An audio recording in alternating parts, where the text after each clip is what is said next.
வாசியுங்கள். 1 கொரிந்தியர் 2ஆம் அதிகாரம் 9-10 வசனங்களை நாம் வாசிக்கலாம். எழுதி இருக்கிறபடி தேவன் தம்மில் அன்பு கூறுகிறவர்களுக்கு ஆயத்தம் பண்ணினவைகளை கண் காணவும் இல்லை, காது கேட்கவும் இல்லை, அவைகள் மனுஷனுடைய இருதயத்தில் தோன்றவும் இல்லை. நமக்கோ தேவன் அவைகளை தமது ஆவியினாலே வெளிப்படுத்தினார். அந்த ஆவியானவர் எல்லாவற்றையும் தேவனுடைய ஆழங்களையும் ஆராய்ந்திருக்கிறார்.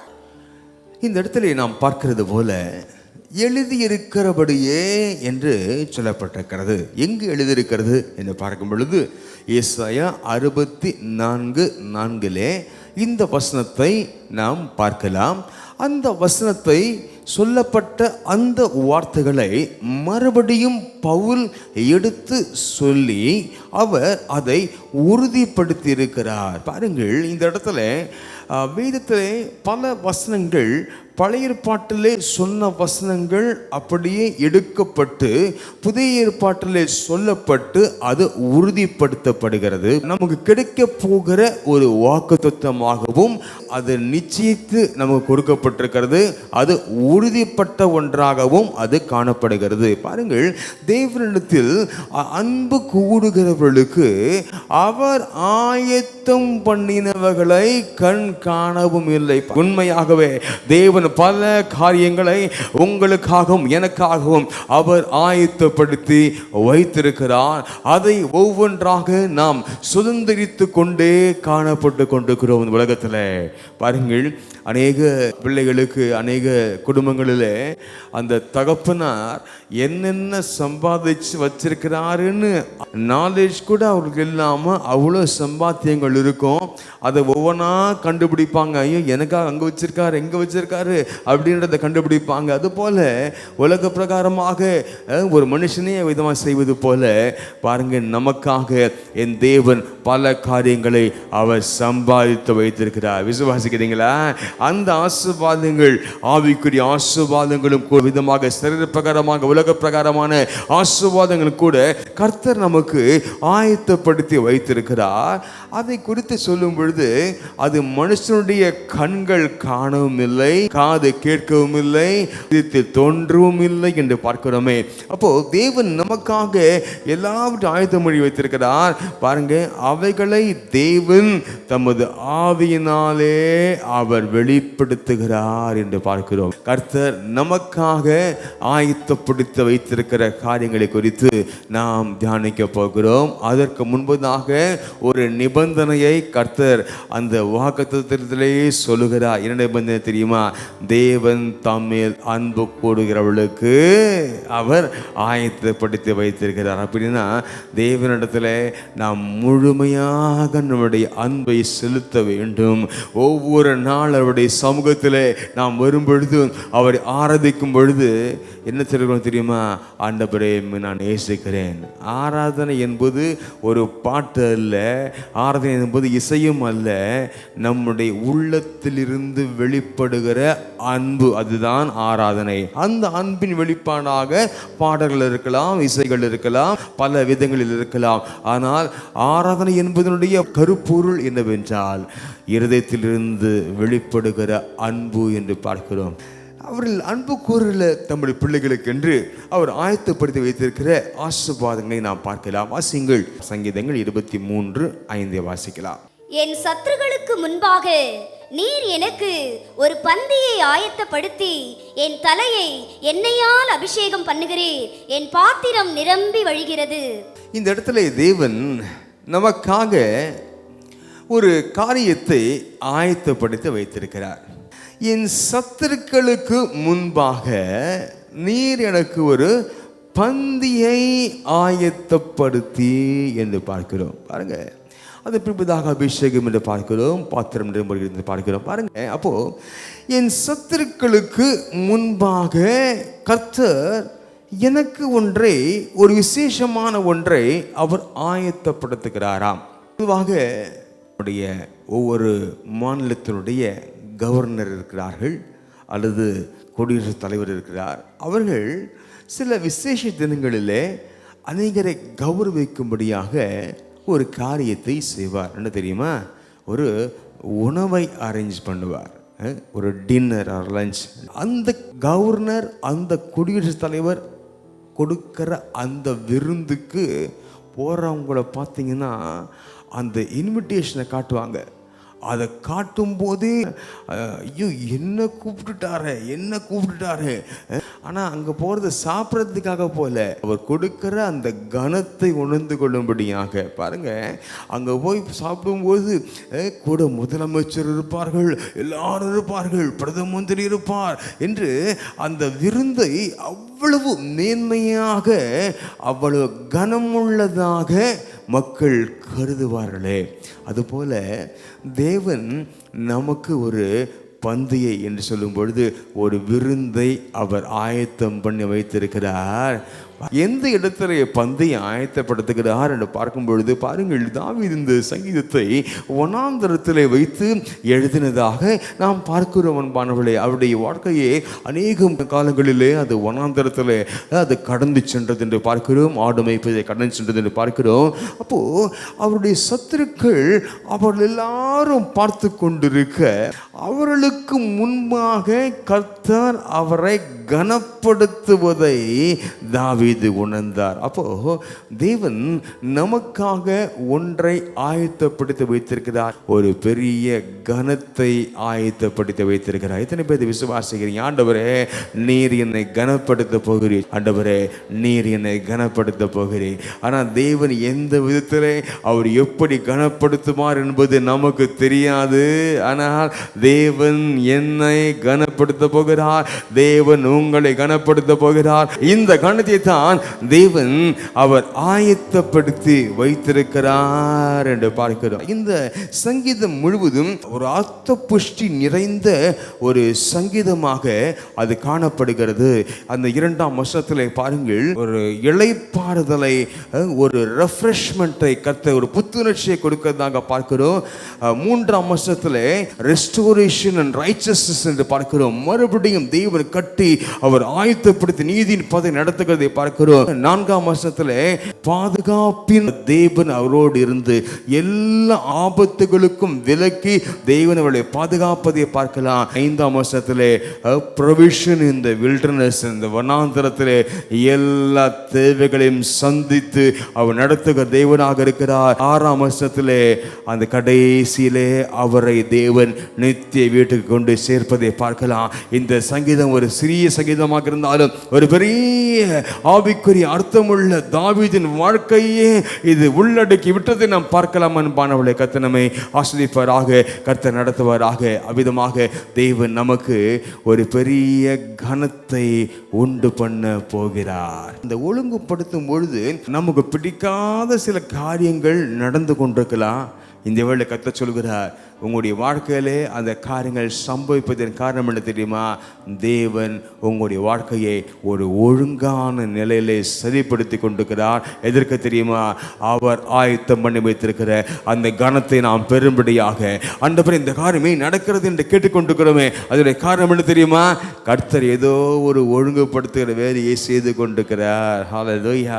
ஆகவே இந்த வனாந்தரத்திலே கர்த்தர் என்னை கனப்படுத்தும்படியாக, கர்த்தர் எனக்கு புதிய அபிஷேகத்தை கொடுக்கும்படியாக, இந்த சங்கீதத்தினுடைய ஆசீர்வாதம் சொன்னேன் அல்லவா, அந்த ஆசீர்வாதம் எல்லாவற்றையும் கர்த்தர் தரும்படியாக என்னை ஆயத்தப்படுத்துகிறார், என்னை கனப்படுத்துகிறார் என்று நாம் விசுவாசித்து அவர்களை அடங்கியிருப்போம். கர்த்தரை ஆசீர்வதிப்பாராக.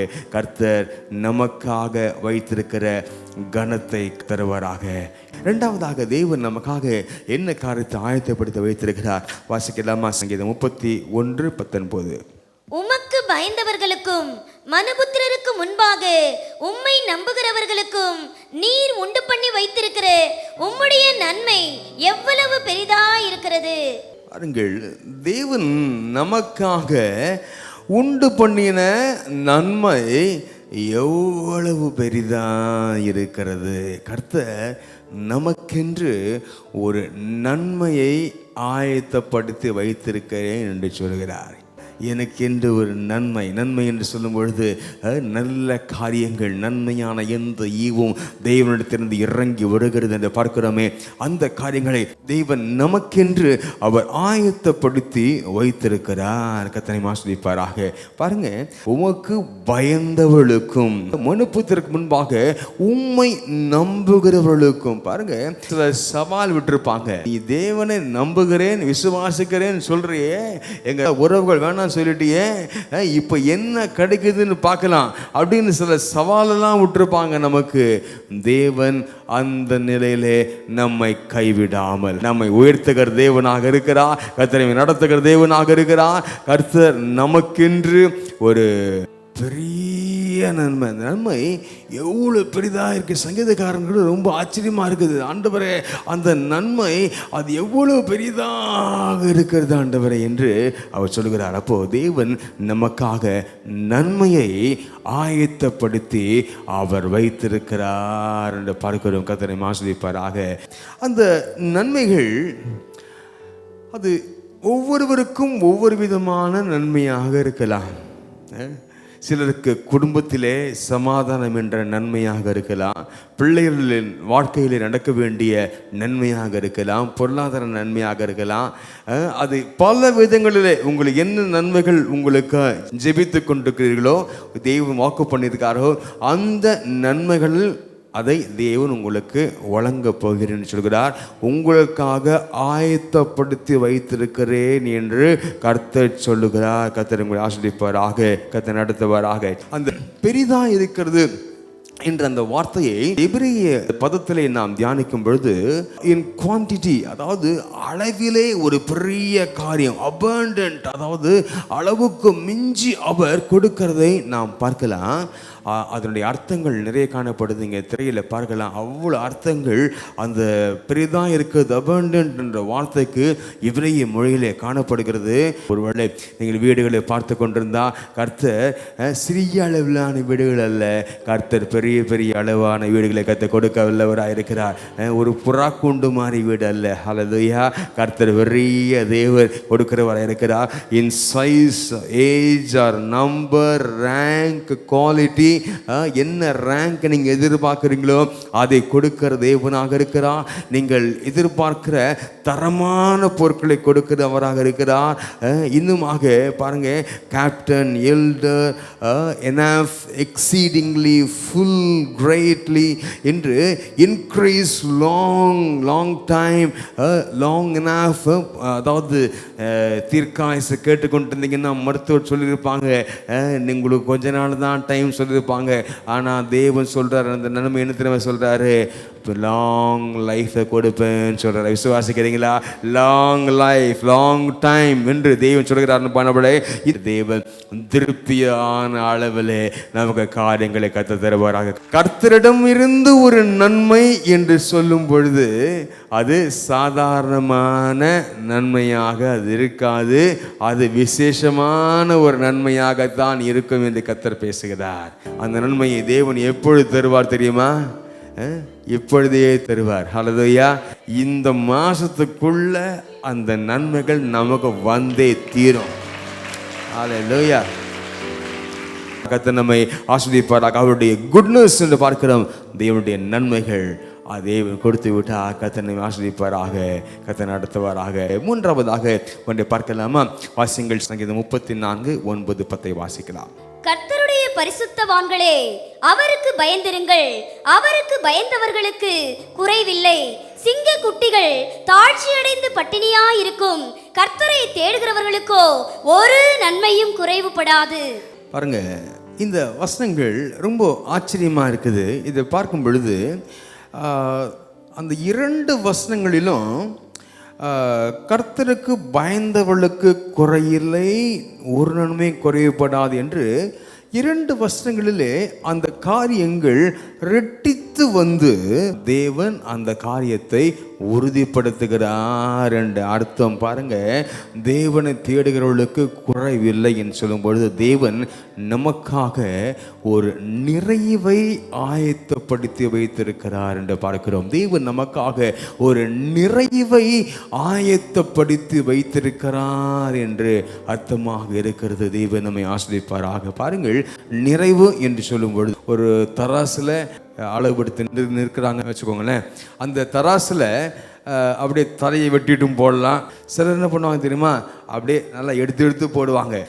பொருட்களை போடும்போது அப்படியே நிறைஞ்சு வழியும்படியாக அப்படி போடுவாங்க அல்லவா? என் தேவனுடைய ஆசீர்வாதம் அப்படித்தான் நிறைந்து வழியும்படியான ஆசீர்வாதத்தை கர்த்தர் கொடுக்க போகிறார். நம்மளே பாருங்க, இந்த சிங்கக்குட்டிகள் அதை குறித்து தேவன் ஏன் அப்படி சொன்னார் பாருங்க. அந்த சிங்கம் தான் பசியா இருக்கும் பொழுது ரொம்ப கோவம்லாம் போட்டு நினைக்கிறேன், பயங்கரமா கத்தி பாருங்க, உருமி. நாம் கூட சில வேலை பண்றோம்ல, வயிறு பசிச்சுன்னா போதும், சின்ன குழந்தைங்கள்லேருந்து வீல்னு கத்த ஆரம்பிக்கும். அது பெருசானவனு கூட மாறாது. மனுஷன் பயங்கர பசியில் வந்தாருன்னா ஒன்றுமே கண்ணுக்கு தெரியாது. முதல்ல சாப்பிட்டவன தான் எல்லாமே கண்ணுக்கு தெரியும்னு சொல்லுவாங்க குடும்பத்தில். அதுபோல் பாருங்க, அப்போ பசி வந்துச்சுன்னா எல்லாம் மறந்து போயிடும். அப்போ சில நன்மைகள் குறைப்படும் பொழுது பாருங்க, இதுவரைக்கும் தேவன் செய்த நன்மைகள் எல்லாம் மறந்து போயிடும். அப்படி எல்லாம் அன்பானவளே, தேவன் சொல்லியிருக்காரு என்ன தெரியுமா?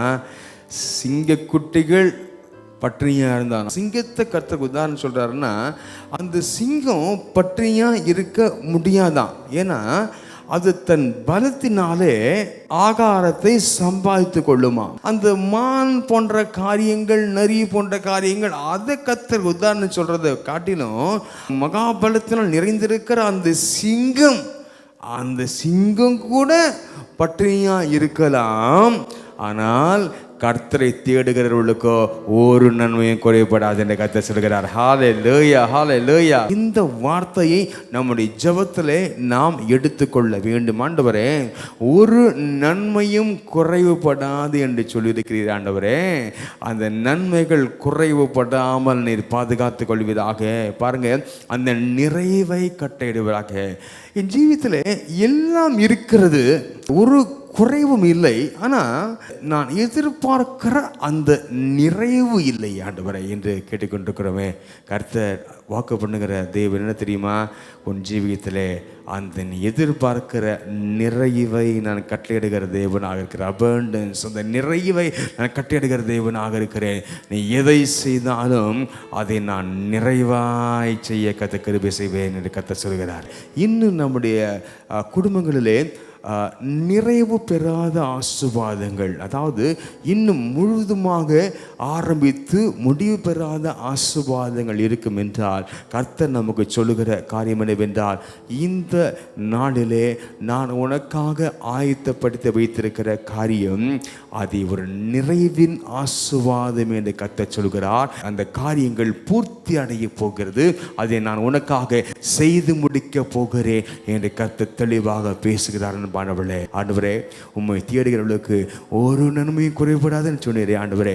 அந்த நன்மைகளில் அந்த நிறைவை எனக்கு கட்டளையிடுவதாக. எனக்காக ஆயத்தப்படுத்த வைத்திருக்கிற அந்த நிறைவின் ஆசீர்வாதத்தை எனக்கு கட்டளையிடுவதாக. கர்த்தர் ஆசீர்வதிப்பாராக. நான்காவதாக சங்கீதம் 65:9-10 வாசிங்க. தேவரீர் பூமியை விசாரித்து அதற்கு நீர் பாய்ச்சுகிறீர், தண்ணீர் நிறைந்த தேவ நதியினால் அதை மிகவும் செழிப்பாக்குகிறீர்.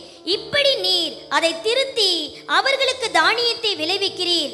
அதன் வரப்புகள் தனியத்தக்கதாய் அதன் படைச்சால்களுக்கு தண்ணீர் இறைத்து அதை மழைகளால் கரைய பண்ணி அதன் பயிரை ஆசீர்வதிக்கிறீர். பாருங்க, தேவன் இந்த பூமிக்கென்று பல ஆசீர்வாதங்களை கர்த்தர் வைத்திருக்கிறார். பாருங்க, தேவன் மழையாயத்துப்படுத்தி வைத்திருக்கிறார், நீர் பாய்ச்சுகிறார், செழிப்பாக்குகிறார், விளைவிக்கிறார், தண்ணீரை நினைத்து பயிரை ஆஸ்வதிக்கிறார்.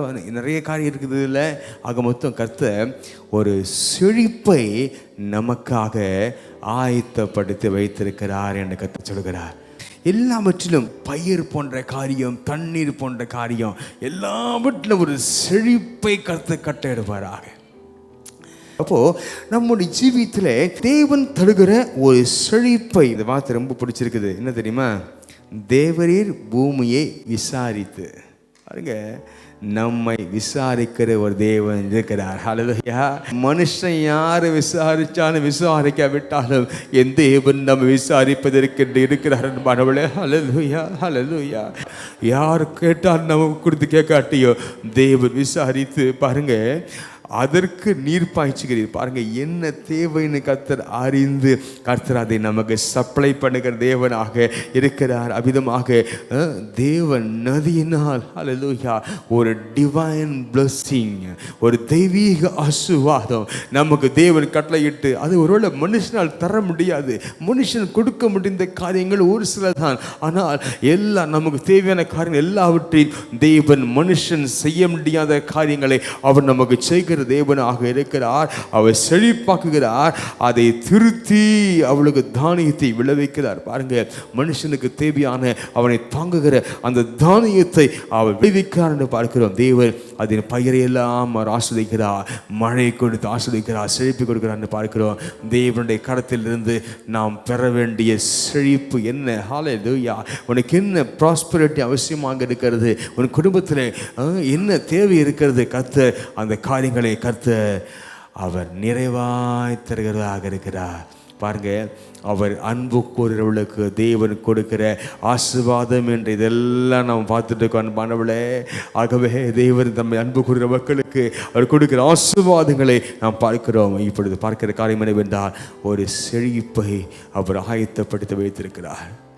அநேகருடைய வாழ்க்கையில் அந்த செழிப்பு என்ற காரியங்களை பார்த்து ரொம்ப நாள் ஆச்சுல. கர்த்தர் வாக்கு பண்ணுகிற தேவன் என்ன தெரியுமா? உனக்கென்று ஒரு செழிப்பை ஆயத்தப்படுத்தி வைத்திருக்கிறேன். இன்னும் கூட அநேக காரியங்களுக்கு எண்ணி தான் செலவு பண்ணிட்டு இருக்கோம்ல. இல்லை, அந்த நிலை மாறப்போகிறது. அந்த காரியங்களை நினைச்ச உடனே ஹல்லேலூயா அதை அப்படி கண்ணை மூடிட்டு அவ்விதமாக அதை செய்யக்கூடிய காரியங்களை கர்த்தர் உங்களுக்கு தேவன் செய்ய போகிறார். அந்த செழிப்பை கர்த்தர் நம்முடைய ஜீவியத்தில் கட்டெடுக்கிற தேவனாக இருக்கிறார். தேவன் நாம் எதிர்பார்க்கிற செழிப்பை நம்முடைய ஜீவியத்திலே தருவாராக. கடைசியாக ஒரு குறிப்பை பார்த்து முடிக்கலாம். அந்த வேளையில் யோனா முதல் அதிகாரம் 17ஆம் வசனத்தையும் 4:6 வாசிக்கலாம். யோனாவை விழுங்கும்படி ஒரு பெரிய மீனை கர்த்தர் ஆயத்தப்படுத்தி இருந்தார். அந்த மீன் வயிற்றிலே யோனா ராப்பகல் 3 நாள் இருந்தான். யோனாவுடைய தலையின் மேல் நிழலுண்டாயிருக்கவும் அவனை அவனுடைய மனமடிவுக்கு நீங்களாக்கவும் தேவனாகிய கர்த்தர் ஒரு ஆமணக்கு செடியை முளைக்க கட்டளையிட்டு அதை அவன் மேல் ஓங்கி வளர பண்ணினார். அந்த ஆமணக்கின் மேல் யோனா மிகவும் சந்தோஷப்பட்டான். சார், இந்த நேரத்தில் பாருங்க, தீர்க்கதரிசியாகிய யோனா, அந்த யோனாவின் வாழ்க்கையில் நாம் ரொம்ப டீட்டெயிலாக பார்க்காம இந்த தேவன் யோனாவுக்காக ஆயத்தப்படுத்தி வைத்திருந்த காரியத்தை மட்டும் இந்த வேளையில் நான் பார்க்க விரும்புகிறேன். அந்த யோனா கப்பலில் போகிறாரு. கப்பலில் போகும்பொழுது என்ன ஆச்சு? எல்லாரும் தெரிஞ்சு போச்சு, இந்த ஆள்னால தான் ஒவ்வொருத்தரவும் அப்படின்னு தெரிஞ்சு போச்சு. தூக்கி கடலில் போட்டுடுறாங்க. வார்த்தை எனக்கு ரொம்ப பிடிச்சிருக்கு. கர்த்தர் ஒரு பெரிய மீனை கர்த்தர் ஆயத்தப்படுத்தி வைத்திருந்தார். அப்படின்னா யோனா சைஸும் பெருசாக இருந்திருப்பாரோ, அதான் பெரிய மீன் வருது. ஒருவேளை கர்த்தர் சின்ன மீன் அனுப்பிட்டாருன்னா, சார் அது சில டாக்ஸியில் கால் டாக்ஸி ஃபோன் பண்ணால், சார் உங்களுக்கு இண்டிகா வேணுமா ஜைலோ இன்னோவா வேணுமான்னு கேட்பான். சைஸுக்கு ஏற்ற மாதிரி கேட்பான். சில ஆட்டோலாம் சிலருக்கு ஏறவே முடியாது இல்லை. அந்த மாதிரி மீன் அனுப்பிட்டாருன்னா அப்புறம் யோனாவை வாயில் பாதி முழுங்க முடியலன்னு கத்தி அதெல்லாம் பிரச்சனை வரும்னு தான் கர்த்தர் என்ன பண்ணிட்டாரு? பெரிய மீனை ரெடி பண்ணிட்டாரு. சரியா? பாருங்கள், தேவன் கொடுக்குற ஆசீர்வாதம் எல்லாம் பெருசாக இருக்குன்னு ஏற்கனவே பார்த்தோம். அதுபோல் பாருங்க, அந்த ஆசீர்வாதம் எப்படி தெரியுமா வரும்? சரியான வேளைக்கு நேரம் தவறாமல் அது ஒரு அன்பானவளே. இன்கேஸ் அது ஒரு நிமிஷம் அந்த மீன் டிலே பண்ணியிருந்தாலும் யோனா அந்த கடலுக்குள்ளே போயிருப்பார். அன்பானவளே, சரியான வேளையிலே கர்த்தர் அந்த ஆசீர்வாதங்களை அவர் ஆயத்தப்படுத்தி வைத்திருக்கிறார் என்று பார்க்கிறோம். பாருங்க, அது வேளையில அந்த வேளையில யோனாவுக்கு பாருங்க, அந்த வெயில் படுகிறது, உஷ்ணம் படுகிறது, என் புள்ள மேல உஷ்ணம் படக்கூடாது அப்படின்னு தேவன் ஒரு மரத்தையே முளைக்க வைக்கிறார். என்ன அன்புள்ள தேவன், கடந்து சோதரிக்கலாமா? அந்த வெயில் படக்கூடாது அப்படின்னு ஒரு நல்ல செடியை கர்த்தர் உண்டு பண்ணி நிழலை கர்த்தர் கட்டளையிட பண்ணினார். தேவன் நமக்காக ஒரு அற்புதத்தை ஆயத்தப்படுத்தி வைத்திருக்கிறார். விசுவாசிக்கிறீங்களா? ஒரு பெரிய அற்புதம் நமக்காக காத்திருக்கிறது. மாணவர்களே, ஹல்லேலூயா, ஹல்லேலூயா. பாருங்க, அந்த மீனை அந்த கப்பலுக்கு அடியில வர வைக்கணும்னா தேவனுடைய கரத்திலிருந்து வந்த அற்புதமே ஒழிய மனுஷனிடத்திலிருந்து வந்த அற்புதம் அல்ல. இரண்டாவதாக, அந்த மரத்தை அவ்வளவு சீக்கிரம் முளைக்க பண்ணி அந்த யோனாவின் தலைக்கு மேலே நிழல் வரும்படியாக அதை முளைக்க செய்ததும் தேவனுடைய அற்புதம். அதே போல இந்த அற்புதத்தை செய்த அதே தேவன் உங்களுக்காகவும் எனக்காகவும் நாம் எதிர்பார்க்க அற்புதத்தை அவர் ஆயத்தப்படுத்தி வைத்திருக்கிறார். ஆகவே யோனாவின் தேவன் அவர் நம்முடைய தேவனாக இருக்கிறார். மனுஷன் செய்ய முடியாத அற்புதம் என்று உங்கள் ஜீவிதத்தில் என்ன காரியம், அதை தேவன் யோனாவிற்கு செய்தது போல உங்களுக்கும் கர்த்தர் செய்வாராக. கர்த்தர் நமக்கும் செய்வாராக. கர்த்தர் நமக்காக ஆயத்தம் பண்ணின ஆசீர்வாதங்களை குறித்து பார்த்தோம். கர்த்தர் கனத்தை ஆயத்தப்படுத்தியிருக்கிறார், நன்மை ஆயத்தப்படுத்தியிருக்கிறார், நிறைவை ஆயத்தப்படுத்தியிருக்கிறார், செழிப்பை ஆயத்தப்படுத்தியிருக்கிறார், அற்புதத்தை ஆயத்தப்படுத்தியிருக்கிறார். இந்த 5 விதமான ஆசீர்வாதங்களும் கர்த்தர் நமக்கு நிறைவாய் கொடுப்பாராக. எங்கள் நேசிக்கிற நல்ல பிதாவே, நீர் ஆயத்தம் பண்ணி வைத்திருக்க காரியங்களை ஆண்டவரே நாங்கள் காணப்போகிற கிருபைக்காய் சொத்துக்கிறோம் ஐயா. எங்களுக்கு கண்களினால் காணப்போகிறோம், காதுகளினால் கேட்க போகிறோம் ஐயா. ஆண்டவரே, அந்த காரியத்தினால் எங்களுடைய இருதயங்கள் சந்தோஷத்தினாலே திளைக்கப் போகுதுன்னு விசுவாசிக்கிறோம் ஐயா. எங்களை கனப்படுத்த போகிறதுக்காக சொத்துறோம் ஐயா. நீர் உண்டு பண்ணி வைத்திருக்க நன்மை அது பெரிதாக இருக்கிற நாம் துதிக்கிறோம் ஐயா. ஆண்டவரே, குறைவில்லாமல் நடத்தி ஒரு நிறைவின் ஆசீர்வாத கட்டளையிட்டு ஒரு செழிப்பின் ஆசீர்வாத கட்டளையிட்டு ஆண்டவரே நடத்துவீராக. ஆண்டவரே இயேசுவே, எங்களுடைய துறையிலே ஆண்டவரே கரை கண்டவர்கள் எல்லாம் ஒருவேளை குறைவை அனுபவித்தாலும், அந்த சிங்கங்கள் எல்லாம் குறைவை அனுபவித்தாலும் ஐயா, நான் உம்மை தேடுகிறபடினாலே ஒரு குறை இல்லாமல் நீ நடத்துவீர் என்று விசுவாசிக்கிறோம் ஐயா, விசுவாசிக்கிறோம் ஐயா. செழிப்பை கட்டிடுவீராக, அற்புதத்தை செய்வீராக. மனுஷனால் முடியாத காரியங்களை எங்களுடைய வாழ்க்கையில் செய்து நடத்துவீராக, ஆஸ்வதிப்பீராக. நம்முடைய கருத்திலிருந்து வருகிற ஆசீர்வாதம் எதிர்பார்க்கிறோம், அதை செய்தளவீராக. காத்துக்கொள்ளும், ஆஸ்வதியும் இயேசுவின் நாமத்தில் பிதாவே, ஆமென், ஆமென், ஆமென். Pastor P. ஸ்டீஃபன் அவர்களால் ஸ்தாபிக்கப்பட்ட பல்லாவரம் அப்போஸ்தல கிறிஸ்தவ சபை அவருடைய மறைவுக்கு பின் பாஸ்டர் எஸ். விசுவாசம் அவர்களால் தொடர்ந்து நடைபெற்று வருகிறது. ஒன்றுமில்லாமையில் ஆரம்பிக்கப்பட்ட இந்த சபையானது இன்றைக்கு ஆயிரக்கணக்கான ஆத்துமாக்களை கொண்டதாக மாற கர்த்தர் கிருபை செய்தார்.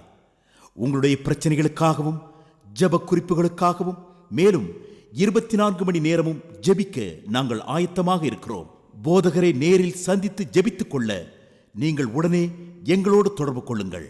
நீங்கள் தொடர்பு கொள்ள வேண்டிய முகவரி பாஸ்டர் எஸ். விசுவாசம் அப்போஸ்தல கிறிஸ்தவ சபை, 12A ஈஸ்வரி நகர், பல்லாவரம், சென்னை 43. தொலைபேசி எண் 22642299.